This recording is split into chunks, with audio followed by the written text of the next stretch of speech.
Voy a iniciar una nueva aventura ferroviaria con mi guía Brazzo de 1913 por la inmensa Australia. Viajaré en trenes casi infinitos por pendientes sobrecogedoras. Atravesaré montañas y desiertos. Nadaré sobre arrecifes de coral y caminaré por playas doradas. Durante mi aventura por este espectacular continente, descubriré el oro, la plata, el carbón y la lana que construyeron esta nación. Conoceré a sus pueblos indígenas y a sus héroes nacionales. Y descubriré los orígenes de los millones de inmigrantes que hoy en día se proclaman australianos.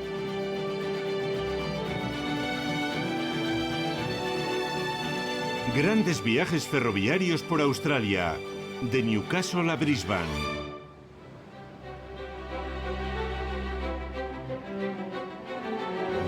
Voy a continuar mi aventura australiana desde la hermosa Sydney, viajando sobre las vías que tendieron los colonos británicos para descubrir la belleza y las riquezas de la costa este.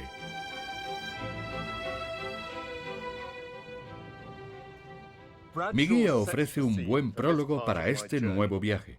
La exploración por el mero placer del descubrimiento dio sus frutos, y el desarrollo económico del continente siguió avanzando de forma imparable, impulsado por la expansión de la agricultura, el comercio y la industria minera. A comienzos del siglo XX, Australia explotaba enormes yacimientos minerales que habían elevado el nivel de vida de su exigua población. Y aunque el interior del país fuera bastante inhóspito, los australianos disfrutaban de sus puertos naturales y hermosas playas, donde dedicaban su tiempo libre, gracias a su corta jornada laboral, al ocio y el deporte.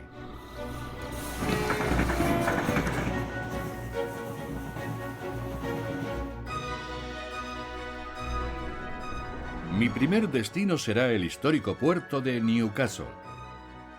Después viajaré a Port Macquarie y a Kempsey para conocer a dos símbolos australianos. En Bulgulga buscaré las raíces de una de las comunidades indias más antiguas de Australia. Y tras disfrutar de la relajada atmósfera de Byron Bay, cruzaré la frontera de Queensland para viajar hasta Brisbane, su hermosa capital. Por el camino, conoceré a nuevos amigos. Hola, Grant. ¿Te gusta? Buen chico. ¿Él o yo? ¿Los dos? Viajaré en el tren más verde del mundo. Es la primera vez que voy en un tren impulsado por el sol. Y jugaré junto a una leyenda del rugby australiano. Un placaje con mucho ímpetu.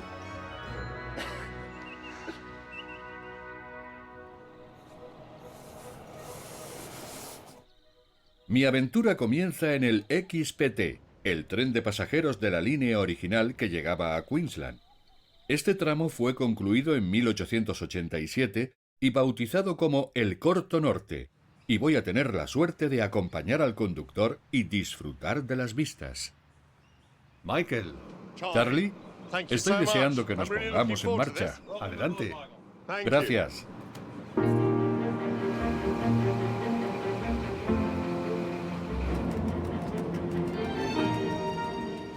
Este tren me recuerda mucho al HST británico de alta velocidad. ¿Hay alguna relación? Es el mismo tren, aunque este lleva una suspensión adaptada al relieve de Australia. Ahora estamos bajando una fuerte pendiente que va desde Cowan hasta el río Hawkesbury. La parte más emocionante. Es un tramo precioso y con mucha historia, y atraviesa 5 túneles. Ese pueblo se llama Brooklyn. Y delante está el río.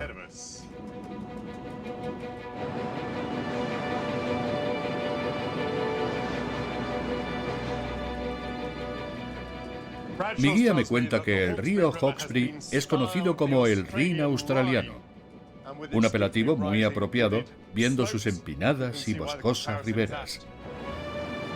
Este caudaloso río era un gran obstáculo para los viajeros ferroviarios del siglo XIX, ya que debían apearse en la orilla y cruzar el río en barcos de vapor para poder continuar el viaje en tren. Algo que en 1889 solucionó un nuevo puente construido por una compañía de Nueva York. Era el cuarto más grande del mundo y sus cimientos eran los más profundos.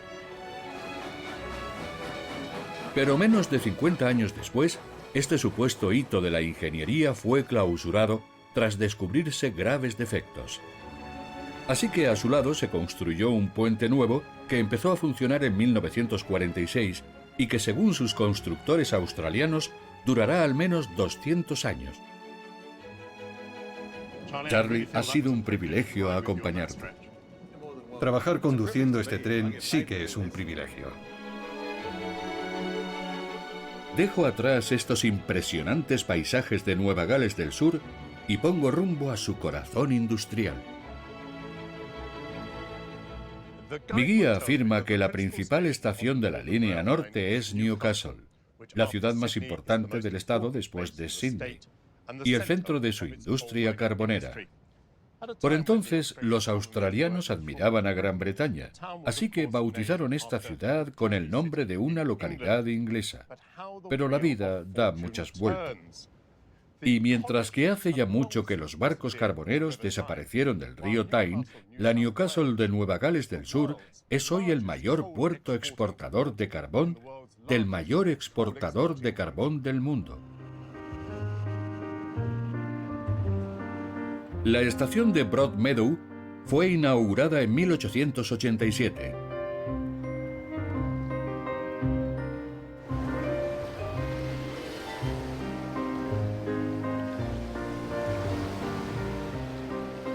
Newcastle fue la primera ciudad industrial de Australia y con una población que ya roza los 500.000 habitantes es la segunda ciudad más poblada de Nueva Gales del Sur.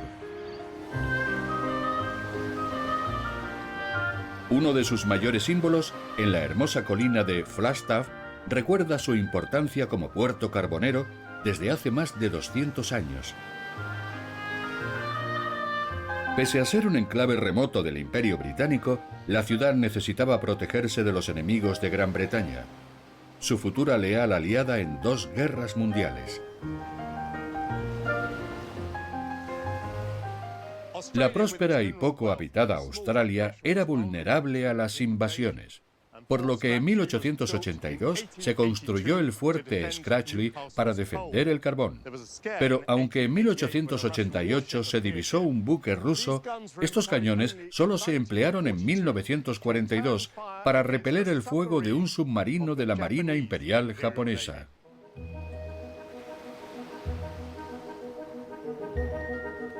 Newcastle tiene el mayor puerto de la costa este de Australia. Su superficie supera las 800 hectáreas y el 90% de su actividad se dedica al carbón, que llega aquí en trenes desde las minas del Valle de Hunter. Henry Deploy es el director ejecutivo de esta gigantesca empresa. Es un lugar espectacular. ¿Cuándo comenzó la historia del carbón en Nueva Gales del Sur? En 1797 se encontró carbón en Newcastle y apenas 3 años después ya se estaba exportando. Primero a Bengala y en menos de 5 años ya había envíos regulares también a Sudáfrica. El río Hunter fue apodado el Río del Carbón por los ricos yacimientos descubiertos en su valle. La primera mina permanente empezó a operar en 1804 con mineros convictos y después también con inmigrantes libres. Y así Newcastle se convirtió en un puerto próspero y en un motor de la economía australiana. El descubrimiento del carbón fue providencial en los inicios de la era del vapor. Así es. El carbón sigue siendo un pilar de la economía australiana y de Nueva Gales del Sur. Pero es evidente que las cosas han cambiado mucho. ¿Cómo podéis mover unos volúmenes tan enormes? Gracias al aumento del tamaño de la maquinaria, que trabaja a un ritmo constante, y a la automatización. ¿Qué máquina es esa? Es un recuperador. Recoge el carbón apilado a un ritmo de unas 10.000 toneladas a la hora, lo que nos permite cargar en los barcos unas 500.000 toneladas diarias. Manejar los mandos del cargador de buque es una tarea delicada y minuciosa que solo puede asumir un operador con mucha experiencia. Es una vista impresionante. Nos encontramos sobre el barco moviéndonos sobre las bodegas de carga, lo que nos permite ver cuáles están llenas y apreciar las enormes dimensiones del buque. Es increíble. Hola, soy Michael. Es un placer. He estado viéndote trabajar y eres un artista. ¿Qué dices? Me encanta cómo manejas la pluma y el repartidor. Depositas el carbón como si estuvieras adornando un pastel. A este paso acabarás invitándome a cenar. Tendrías que ducharte. Yo vengo aquí duchado todos los días. ¿Cuál es el procedimiento? Primero cargo hasta la mitad todos los compartimentos para que el barco no sufra. Y después completo la carga. ¿No te agobias? A veces, cuando están muy llenos. Debes evitar que el buque se rompa. Sí, aunque de eso se encargan los manipuladores de carga. ¿Cuánto has cargado ya? 60.000 toneladas. ¿Y cuántas te faltan? Unas 8.000, más o menos. Así que, Casi hemos terminado. ¿cuántas toneladas de carbón cargáis al año? Desde este puerto exportamos unos 160 millones de toneladas del Valle de Hunter. 160 millones de toneladas. ¿No os afecta la cuestión medioambiental y las energías alternativas? La exportación de carbón desde Newcastle se duplicó entre 2007 y 2014 y ha seguido creciendo a un ritmo constante. Es cierto que hay países que rechazan su uso, pero la demanda de energía es cada vez mayor. Y el del Valle de Hunter tiene ventajas significativas, ya que es un carbón bajo en ceniza de gran poder calorífico, algo que valoran mucho en mercados tan importantes como Japón. Control 17 en 1. Listos para cargar. Recibido. Vamos a completar esta bodega. Bien, allá va. ¿Qué te parece? Impresionante. ¿Cuánto carbón vas a descargar? 8.664 toneladas. Los cimientos de Australia. Sí. Por cierto, es la primera travesía de este barco, así que hay que tratarlo con delicadeza. Te han traído un buque nuevo y reluciente y lo has dejado hecho un asco. Sí. Así funciona esto. El tamaño de esta gigantesca terminal me deja perplejo. Pero lo más asombroso es que este puerto exporte hoy más carbón que toda Gran Bretaña hace 50 años.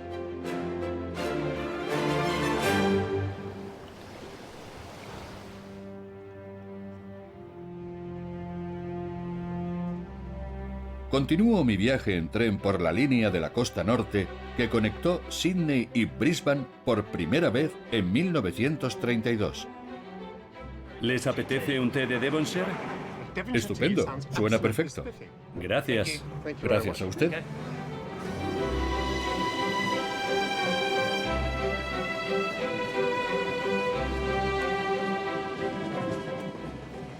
Hola, ¿Qué tal? ¿está listo mi té de Devonshire? Sí, con su scone, crema y mermelada. Estupendo. Muy bien, disfrútelo. Muchas gracias.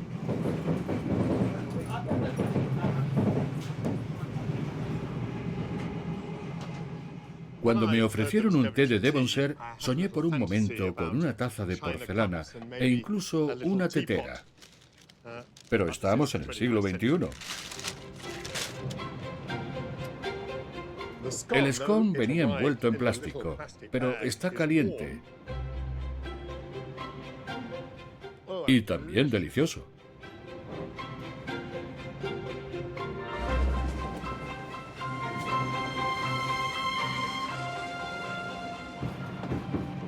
Señoras, Hola.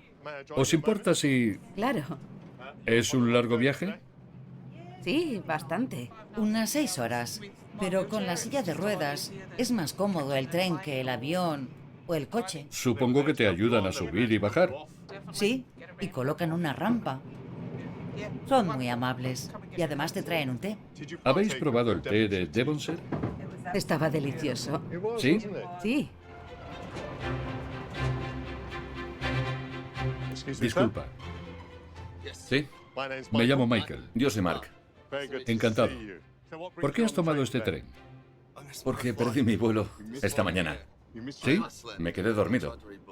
Y como para el siguiente vuelo faltaban horas, decidí coger el tren. Podría haber alquilado un coche, pero... ¿Eres antitren? ¿Qué va? Me encantan los trenes. Y aquí está la prueba. Siempre llevo conmigo la máquina y los vagones. Queda muy claro que no eres antitren. Además, el primer empleo que consiguió mi padre cuando llegó desde Hungría fue en el ferrocarril en Sydney. ¿Tu familia es húngara? Sí, y a todos nos encantan los trenes. Buen viaje. Gracias. Adiós.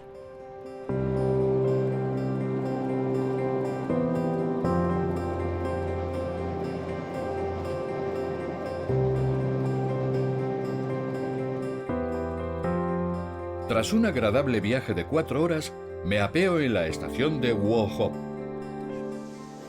Hasta la vista. Y recorro 16 kilómetros hasta Port Macquarie, o Port, como lo denominan sus vecinos, una hermosa ciudad costera que visitaré mañana.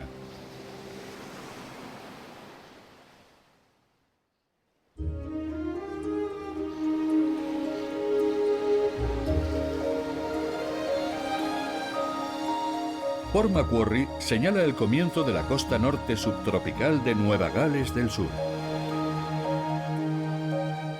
La ciudad fue bautizada en honor de Lachlan Macquarie, el quinto gobernador del estado, y fundada en 1821 como una colonia penal británica.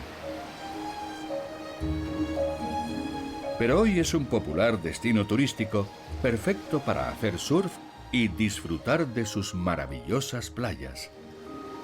Como es habitual en Australia, también cuenta con numerosos restaurantes y cafés que ofrecen durante todo el año productos locales frescos. Así que para desayunar, voy a intentar conocer mejor la cocina australiana moderna. Hola. ¿Qué tal? Bien, me gustaría tomar fruta. Sí, ¿Qué es el açaí? es una baya ¿Sí? que mezclamos en un bol con frutas locales. Perfecto, tomaré eso. Gracias. Su açaí. ¿Qué lleva? Pera con pistacho, granola casera y nuestro pudín de chía, muy saludable. Espero que le guste. Me encanta. Gracias. Que aproveche. Supongo que en esta parte se esconde el açaí. Es delicioso. No es frecuente encontrar un plato tan apetitoso y tan bueno para la salud.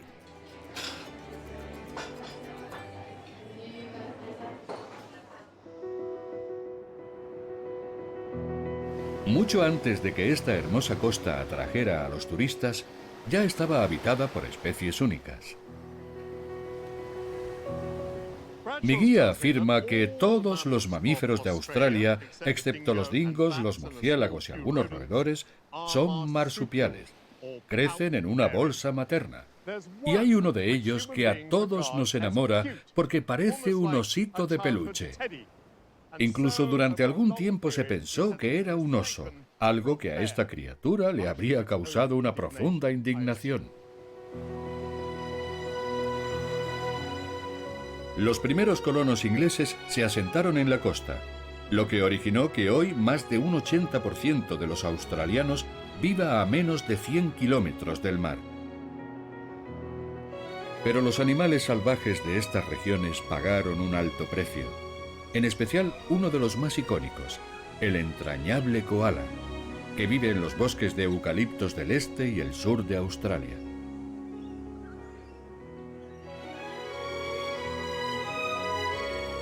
Lo que impulsó a crear un hospital muy cerca de la playa en la Reserva Natural de Macquarie para tratar a los koalas enfermos y heridos. Hola, Shane. Shane Flanagan es su directora. Lo primero que hay que dejar claro es que un koala no es un oso. Claro que no. Un oso es un mamífero placentario y un koala es un marsupial. Su embrión se desarrolla en la bolsa de su madre, no en el interior del útero. ¿Qué impacto tuvo sobre los koalas la llegada de los colonos europeos? El impacto fue devastador para toda la fauna salvaje, Pero para este icono nacional fue incluso peor. Su población se redujo de forma masiva en todo el país a causa de la reducción de su hábitat. ¿Su supervivencia está amenazada? En algunas zonas sí que está en peligro, aunque por suerte en otras no tanto. Pero por el camino que vamos, su declive seguirá acelerándose. Es una vergüenza. Australia posee el mayor índice de extinción de mamíferos de todo el mundo. ¿No es horrible? Sí. Desde la llegada de los colonos, a finales del siglo XVIII, la población de koalas descendió desde unos 10 millones de ejemplares a tan solo 100.000. Muchos fueron cazados por su piel, muy valorada en Inglaterra y Norteamérica. Pero aunque en 1937 fue declarada especie protegida, la incesante destrucción de los bosques para la construcción de urbanizaciones y carreteras sigue amenazando su existencia. ¿Por qué motivos vienen al hospital? Casi todos nuestros pacientes han sido víctimas de atropellos, enfermedades o ataques de perros causados por la reducción de su hábitat. En este hospital, financiado por el Fondo para la Conservación del Koala, se trata cada año a unos 250 ejemplares y se investigan sus enfermedades y su comportamiento. Como va a explicarme el entusiasta voluntario Mick Finney. Hola, Mick. Es un placer, Michael. En este tablón hay una lista de pacientes con todo tipo de dolencias, heridas o enfermedades. Me parece que son 28. Y a la derecha hay un resumen de sus historiales médicos. Víctima de incendio, accidente de tráfico, infección, húmero fracturado. ¿Podrán recuperar la libertad? No todos. Ahora tenemos a 16 que están recibiendo cuidados activos y después harán rehabilitación. Algunos no podrán volver a su hábitat. Y tendrán que quedarse aquí. Y ahora entremos, pasa.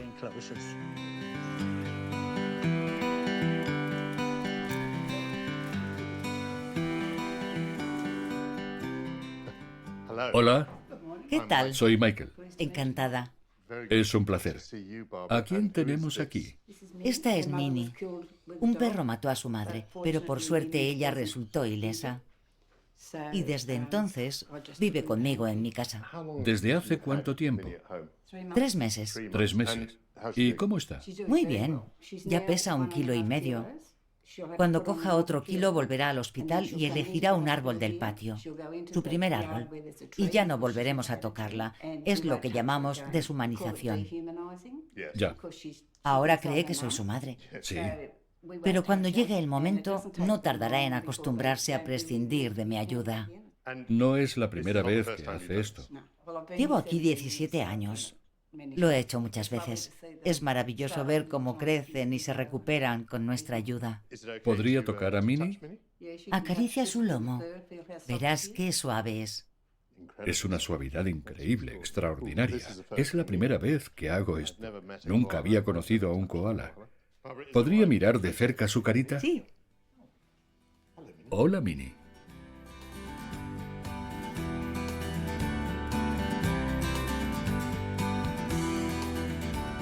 Es la hora de la comida y Grant es el primer paciente de la lista.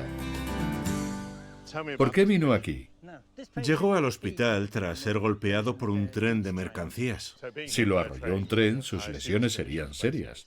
El impacto le fracturó la cuenca del ojo y el antebrazo del lado izquierdo, y su oído quedó muy dañado, lo que le causó una discapacidad permanente que le impedirá vivir en libertad.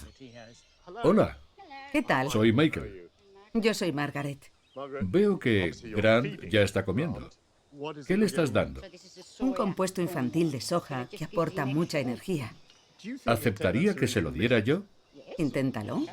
¿Tiene hambre? Sí. Hola, Grant. Eres un impaciente. ¿Así? Eso es. Te gusta, ¿eh? Bebes muy rápido. Muy bien, Grant.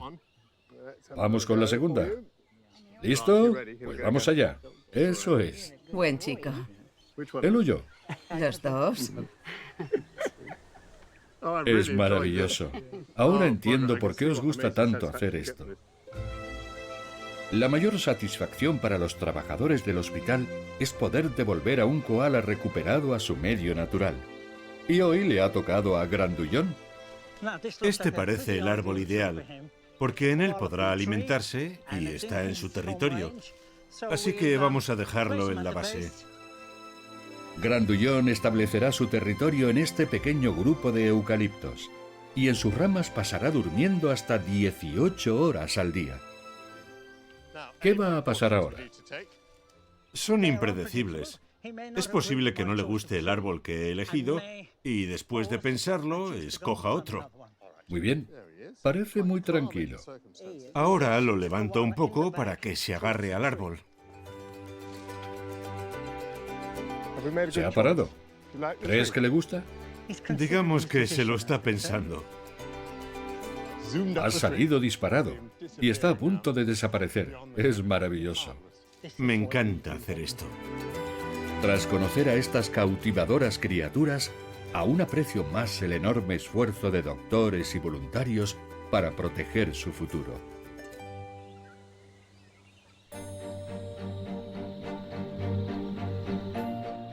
Es hora de proseguir mi viaje a lo largo de la costa de Nueva Gales del Sur en un confortable tren con aire acondicionado.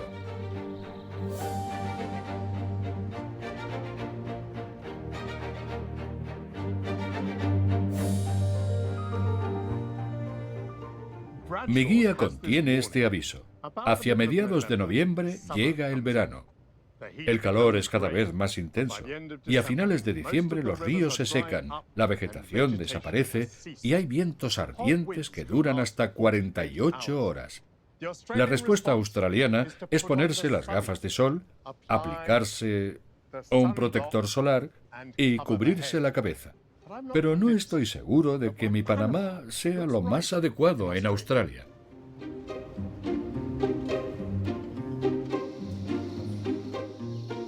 Por suerte, mi tren me ha traído a Kempsey, una localidad rural fundada en 1836, a mitad de camino entre Sydney y la frontera con Queensland, que en sus orígenes fue un centro maderero, después se dedicó a la industria láctea, y hoy sigue siendo la sede de una empresa que fabrica los típicos sombreros australianos, desde la década de 1870, cuando su fundador vio la posibilidad de hacer negocio con los colonos de piel clara. Steven, Michael, encantado. es un placer. La intensidad del sol y el calor sofocante de esta región me aconsejan adquirir un sombrero más apropiado. Y he oído que fabricáis el genuino sombrero australiano. La verdad es que sí. ¿Puedo probarme alguno? Los que tú quieras. ¿Quién fundó esta empresa? Benjamin Dunkley fue el fundador. Más tarde mi bisabuelo se casó con su hija. Y así fue como mi familia empezó a dedicarse a esto. ¿Tu bisabuelo se casó con su hija? Sí. ¿Y os dedicáis a esto desde entonces? Eso es. Benjamin Dunkley era un sombrerero del condado inglés de Cheshire. Llegó a Australia en 1874 y viendo que el país se enfrentaba a una gran plaga de conejos, inventó una ingeniosa máquina para fabricar fieltro con su peluda piel. En 1904 se asoció con Stephen Keir, un sombrerero de Lancashire que un año después se convirtió en su yerno. La compañía adoptó en 1912 el nombre de Akubra, una palabra aborigen que significa sombrero, y hoy sigue siendo un negocio familiar que dirige Stephen Keir IV. Me gusta. ¿Qué modelo es? El Cattleman, el más popular. Gusta mucho. ¿Y este? Es un Traveler de color óxido. Un color que acabamos de introducir. ¿Tenéis algo más extravagante? Esto ya es otra cosa. ¡Qué maravilla! Es un sombrero increíble. ¿Hace juego con mi camisa? Claro. Mentiroso. ¿Cuántos sombreros fabricáis? 180.000 al año de 18 modelos, en una gran variedad de colores. ¿Suministráis al ejército? Somos los proveedores exclusivos del sombrero slouch para el ejército australiano, desde hace mucho. Es inconfundible, sale en todas las películas bélicas. Cuando desfilan sujetan un ala con un clip. Akubra empezó a fabricar sombreros para las Fuerzas Armadas durante la Primera Guerra Mundial y terminó convirtiéndose en la marca australiana clásica. Estarás muy orgulloso. Claro que sí. Porque mi familia fabrica desde hace años uno de los iconos más conocidos de Australia. La plantilla está integrada por más de 100 trabajadores locales que utilizan muchas de las técnicas tradicionales. Más de 100 pares de manos intervienen en el largo proceso de confección de un sombrero. Hola, ¿Qué tal?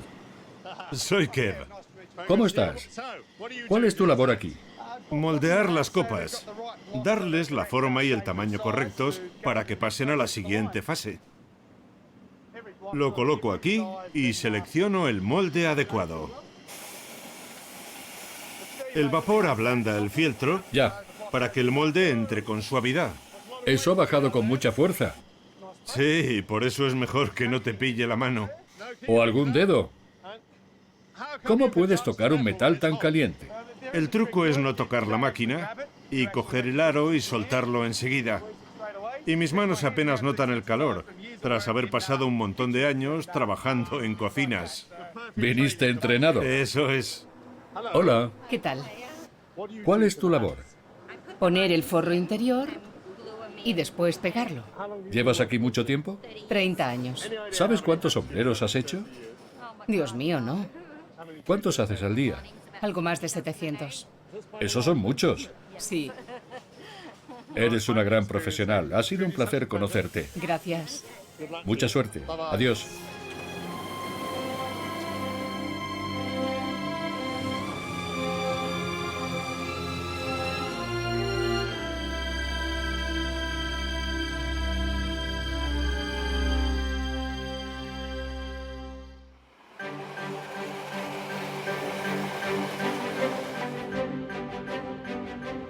De nuevo a bordo del tren, siguiendo la costa de Nueva Gales del Sur, me dispongo a hacer una parada en Coffs Harbour para conocer Bulgulga.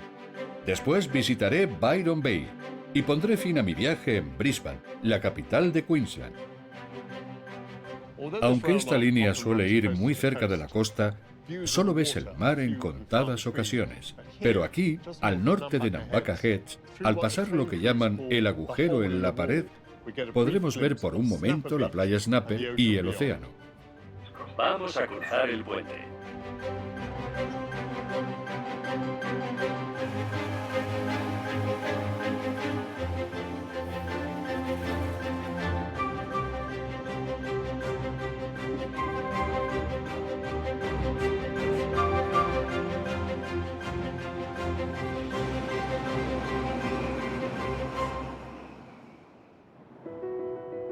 Coffs Harbour es una de las mayores ciudades de esta parte de la costa.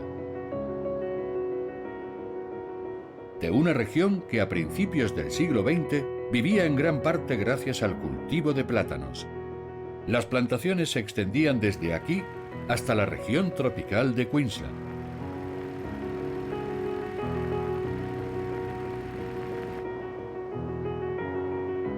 A 25 kilómetros de Coffs Harbour se encuentra Bulgulga, donde descubro una próspera comunidad Sikh y este hermoso templo dedicado a Gurú Nanak, construido hace medio siglo.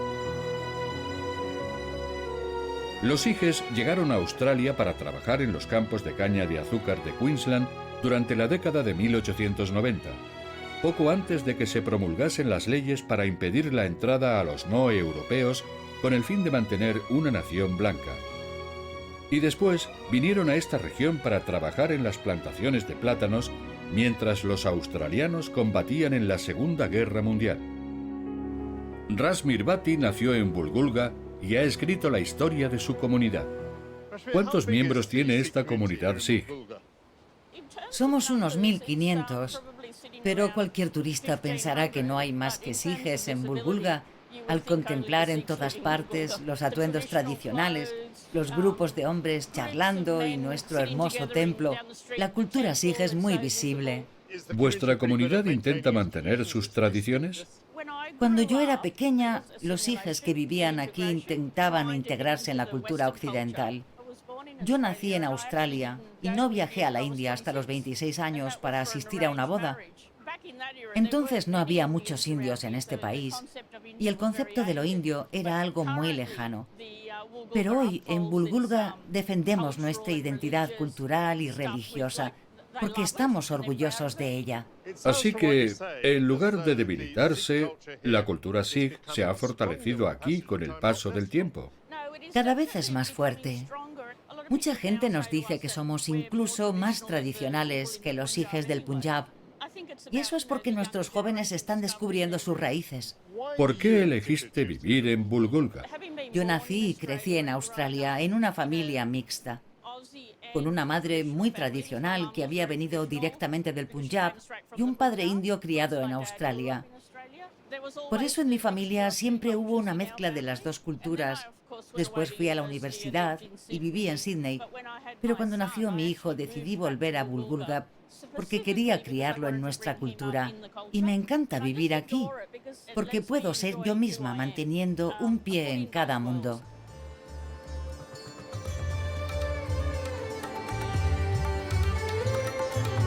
Cuando llega septiembre, esta comunidad sikh celebra un festival del curry con espectáculos y comida india que atrae a más de 15.000 habitantes. Gracias, amigos. John Arcon posee un puesto de comida y ha organizado una pequeña fiesta.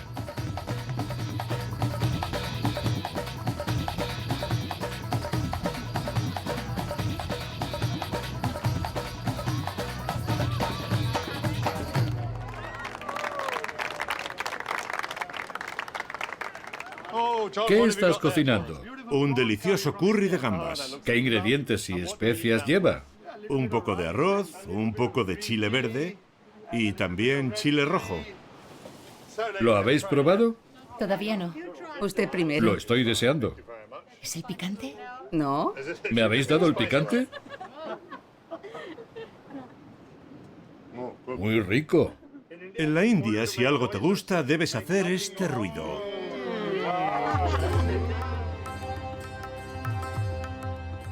La producción de frutas sigue siendo un gran pilar económico de esta región y su cultivo principal son los arándanos. Hola, soy Michael. Es un placer. Encantado. Oigo mucha actividad. ¿Podría ver cómo trabajáis? Claro. Pero antes ponte esta redecilla a juego con tus pantalones. Gurmeet Singh es el presidente de esta cooperativa que representa a 150 productores. Son unos arándanos preciosos. ¿Cuántas cosechas tenéis al año? Aquí la recolección dura todo el año. Es más intensa en primavera y en septiembre y octubre, pero todos los meses cosechamos y envasamos arándanos. ¿Ya no se cultivan plátanos? Sí, pero mucho menos que antes. Los plátanos se empezaron a cultivar en el norte de Queensland, cuyo clima es mucho más propicio y su cultivo se expandió mucho. Pero a finales de los años 90, 4 productores locales decidieron probar suerte con los arándanos. Y hoy somos 150, con un volumen de ventas que este año superará los 60 millones de euros. ¿La comunidad sikh está muy implicada en este negocio? Sí, el 80% de los que trabajan aquí son sijes. ¿Qué tiene el Punjab, su región de origen, que los hace tan adecuados para este trabajo? Casi todos los habitantes del Punjab pertenecen a familias de agricultores. Por eso, al venir a Australia, se dedicaban a la agricultura. Mi bisabuelo llegó con 20 amigos para trabajar en los campos de caña de azúcar. Entonces no podía traer a su familia. Pero cuando a finales de los años 30 la política de la Australia blanca se relajó un poco, mi abuela vino a Bulgulga para vivir con él. Y salieron adelante durante un periodo con una política oficial abiertamente racista, la de la Australia blanca. Mi generación no vivió nada de todo aquello. Y mi padre se crió aquí y tampoco lo vivió. Tal vez sí afectó a mis abuelos, pero él siempre decía que los australianos le habían ayudado y que los apreciaba mucho por eso. ¿Los australianos sijes o los sijes australianos estáis plenamente integrados? Claro que sí, porque compartimos muchos valores con los australianos, como el compañerismo y el amor al trabajo. Por eso es una fusión de culturas tan satisfactoria.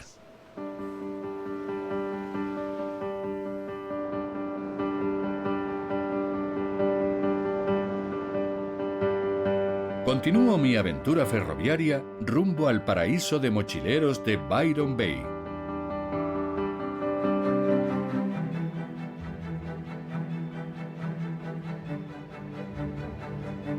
En los tiempos de mi guía, podría haber ido en tren hasta mi próximo destino en la línea que unía Cassino y Murwilembah. Pero la mejora de las carreteras desanimó a los viajeros ferroviarios y la línea dejó de operar en 2004, 110 años después de su inauguración. Así que recorreré en coche los 80 kilómetros que me separan de Byron Bay. E iniciaré mi exploración mañana tras disfrutar de un sueño reparador.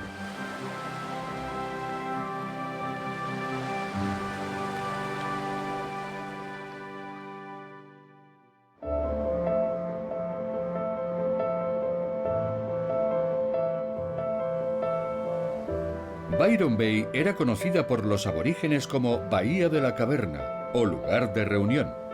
Pero cuando en 1770 James Cook fondeó aquí, bautizó el lugar como Cabo Byron en honor al oficial naval John Byron, abuelo del célebre poeta.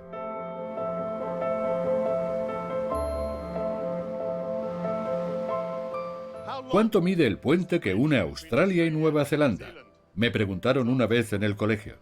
Era una pregunta trampa, porque aquí estoy, en el punto más oriental de Australia, y Nueva Zelanda se empeña en permanecer oculta a nuestra vista. Si hubiera un puente, mediría más de 2.400 kilómetros.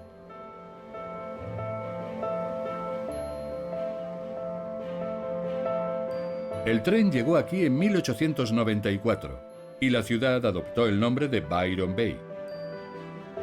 Gracias a su conexión ferroviaria, su industria floreció, y hoy es un destino turístico que atrae a más de 2 millones de visitantes al año.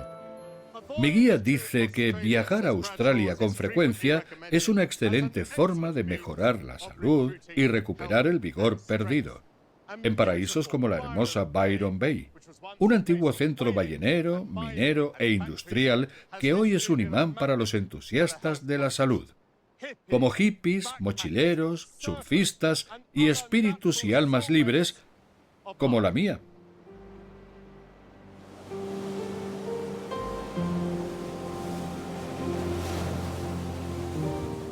Byron Bay se hizo famosa en los años 70 por su hedonismo vinculado a la llamada Era de Acuario y sus festivales de música.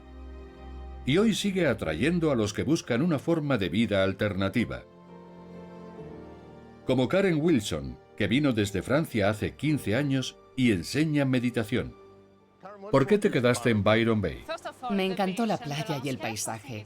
Es un lugar precioso y la gente es muy agradable y posee un espíritu comunitario muy intenso. ¿Qué tipo de gente vive aquí? En Byron Bay viven personas sanas y creativas que buscan el equilibrio entre la relajación, la diversión y el trabajo. Karen va a ayudarme a intentar conectar con la famosa conciencia cósmica de Byron Bay. Empieza cerrando los ojos y concéntrate en la respiración. Sigue el camino que recorre el aire y concéntrate en él. Si tu mente empieza a divagar, vuelve a centrarte en la respiración. Es la llamada meditación vipassana.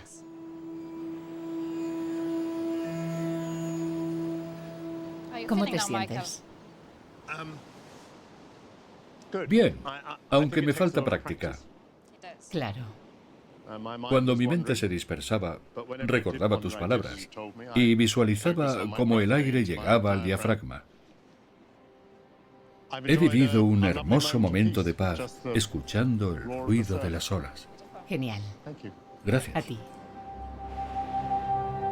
Byron Bay es un paraíso en el que reina la calma y en el que existe un tren diseñado para un país que, casi en su totalidad, disfruta de más de 3.000 horas de sol al año. He aquí una visión celestial, un antiguo tren primorosamente restaurado y pintado con una elegante combinación de granate y crema. ¿Hay alguien a bordo? Buenos días. ¿Sois Tim y Jeff? Soy Jeff. Y yo, Tim, bienvenido. Jeff Clark dirige la compañía ferroviaria que circula por la antigua línea de Murwilembah desde el norte al centro de Byron Bay con este tren de 1949 que ha sido transformado por los talleres Lithgow, la empresa de Tim Elderton. Háblame de este tren. Fue el primero de una serie de automotores construidos para los ferrocarriles de Nueva Gales del Sur. ¿Tiene algo de especial? Sí, que lo hemos solarizado. Es el primer tren solar del mundo. Funciona al 100% con energía solar. Increíble. ¿Y qué potencia tienen los paneles? 6 kilovatios, los que van en el techo del tren, y 30 kilovatios, los que hemos colocado en el techo de la cochera, a los que conectamos el tren una vez al día. Así que lo enchufáis una vez al día, como si fuera un coche eléctrico. Sí, Aquí hace mucho sol, pero ¿es fiable al 100%? por el momento sí. Toquemos madera. ¿Damos una vuelta? Claro. Genial.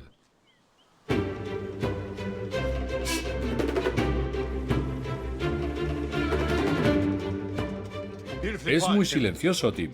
Sí. Resulta extraño ir en un tren eléctrico sin el tercer riel en las vías o la catenaria encima. Desde luego. El sonido delata que es eléctrico. Sí. Y además solo consumimos un cuarto de la energía que generamos. Vendemos el resto a la red pública y obtenemos un beneficio. En esta comunidad, en Byron Bay, la gente se preocupa mucho por el medio ambiente, por lo que tener un tren que funciona con energía solar es aún más importante. No encontramos un mejor sitio para intentarlo que Byron Bay. ¿Os costó mucho ponerlo en marcha? Conseguir los permisos tras presentar todos los planos fue muy complicado. Y reconstruir la línea y el puente requirió grandes esfuerzos, porque las vías estaban cubiertas por la vegetación.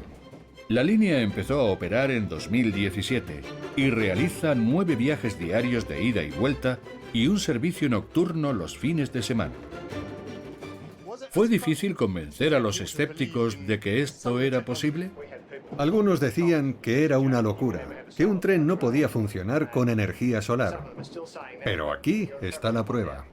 ¿Tuvieron que aceptarlo? Sí. ¿Es tu famoso puente? Sí.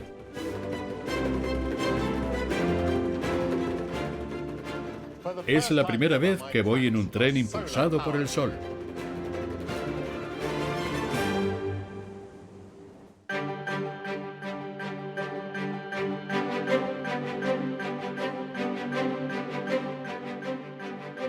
Tras despedirme con tristeza de Nueva Gales del Sur, cruzo la frontera de Queensland, el segundo estado más grande de Australia. Su superficie es 7 veces superior a la del Reino Unido, y sus 7.000 kilómetros de costa se extienden hasta el extremo norte del continente.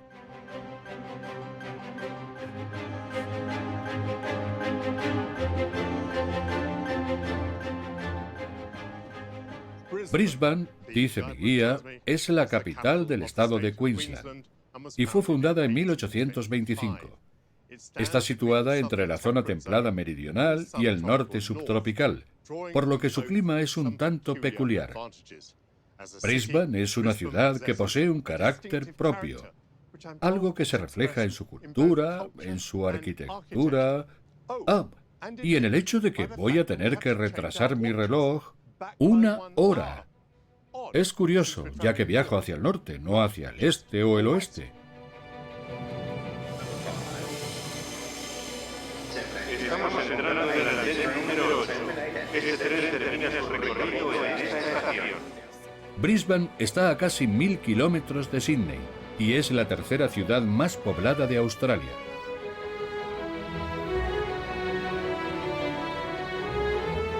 Fue erigida a orillas del río del mismo nombre y acogió a 1 millar de convictos.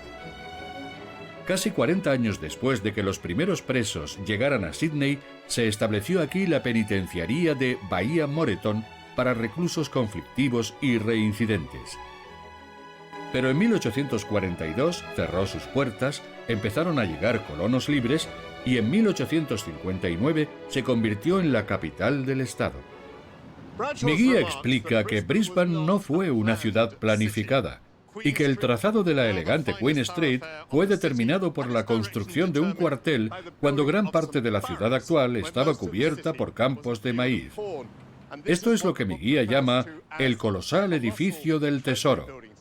Pero Brisbane prefiere ser más conocida hoy como una ciudad moderna que como una ciudad histórica.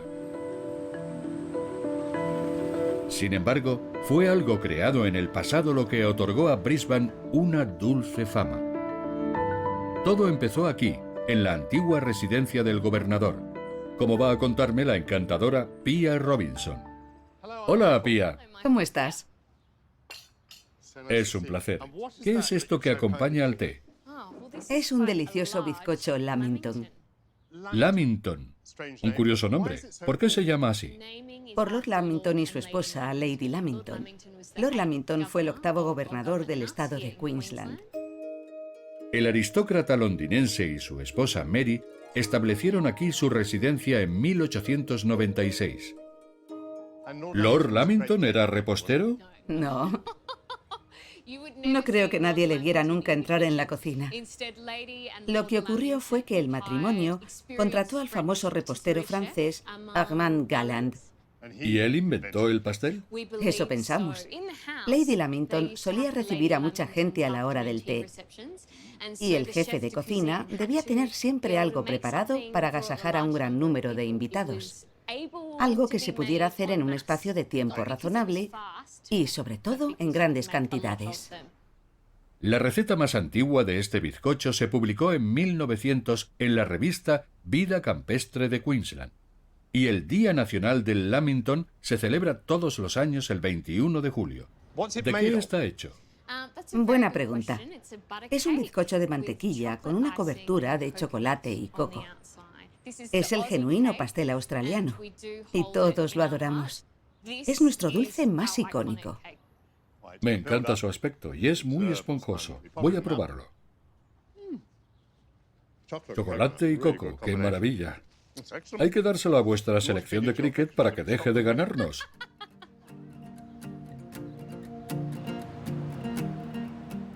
Dicen que aunque recorras 4.000 kilómetros, los australianos seguirán sonando igual y tendrán el mismo aspecto. Pero al pasar de Nueva Gales del Sur a Queensland, he cambiado de zona horaria y he descubierto que hay dos tribus. Dos tribus enfrentadas por una eterna rivalidad que luchan una y otra vez en el campo de batalla del rugby. El estadio Ballymore está en la zona norte de Brisbane y es donde entrenan los Queensland Red, uno de los mejores equipos del hemisferio sur, cuya historia va a contarme su jefe de prensa, Philip Pope. Háblame de este estadio. Ballymore es la sede espiritual del rugby en Queensland. Fue construido en 1967 y aquí entrenamos 7 días a la semana. Nosotros jugamos en el estadio Suncorp, donde se celebran los partidos internacionales. A los Red. It's this stadium that has the big memories. Absolutely. This is where many of them met their wives on the hill over here, and this is where they feel most comfortable.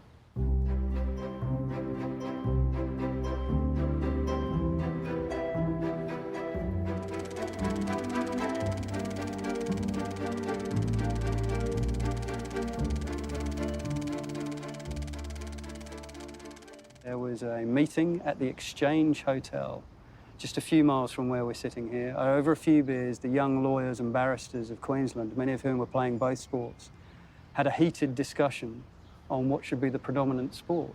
That night, the Northern Rugby Union was created, and that became the Queensland Rugby Union. Y casi 140 años después, aquí estamos. ¿Qué trascendencia tuvo aquella decisión?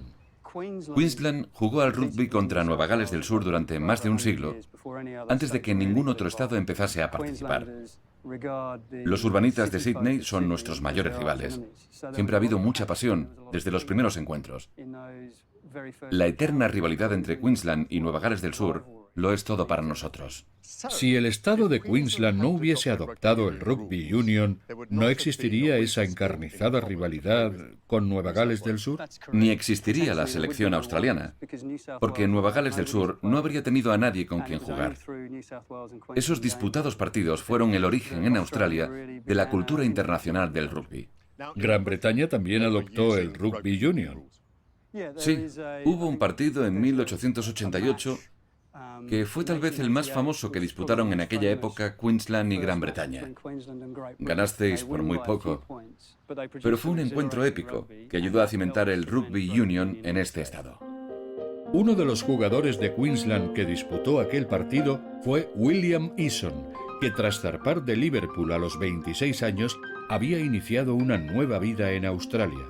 Hace 2 años su familia encontró esta antigua gorra, que tiene bordado el año 1888, la fecha del partido.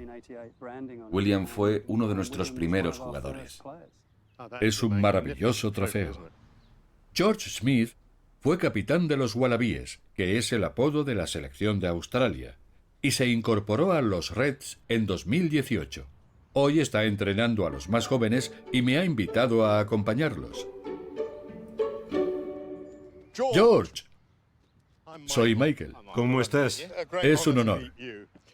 ¿Cuántas veces jugaste con la selección? Jugué 111 partidos durante 10 años. Jugar tanto tiempo con los Wallabies fue algo maravilloso. ¿Ganaste a Inglaterra alguna vez? Muchas. Pero vosotros nos ganasteis aquí la Copa Mundial de 2003. Y eso todavía duele. ¿Qué enseñas a estos chicos?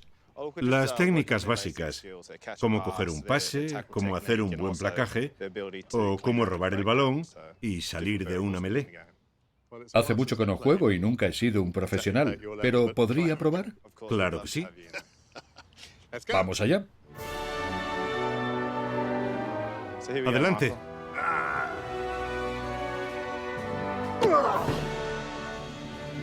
Tumbado. Muy bien.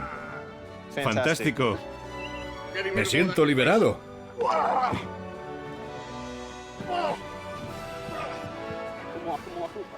Buen pase, eso es. Ahora gira a la izquierda y roba el balón. Róbalo. ¿Otra vez? Buen trabajo, Michael. Fantástico. Sobre todo en los placajes. Sin piedad y muy agresivo. Fui político, es algo natural. Gracias. A ti.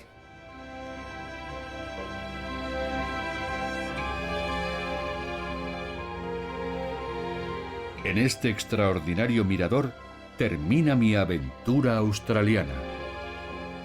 Los australianos mantienen un equilibrio casi perfecto entre el trabajo y el placer. Las playas están integradas en sus ciudades y disfrutan practicando deportes como el apasionante rugby. Son muy afortunados, ya que tienen el sol y el océano y abundantes frutas y minerales que les han traído la prosperidad. Pero tanto éxito ha impulsado una urbanización sin control y ha obligado a luchar por la supervivencia mientras contempla con impotencia la destrucción de su hábitat al adorable e icónico koala.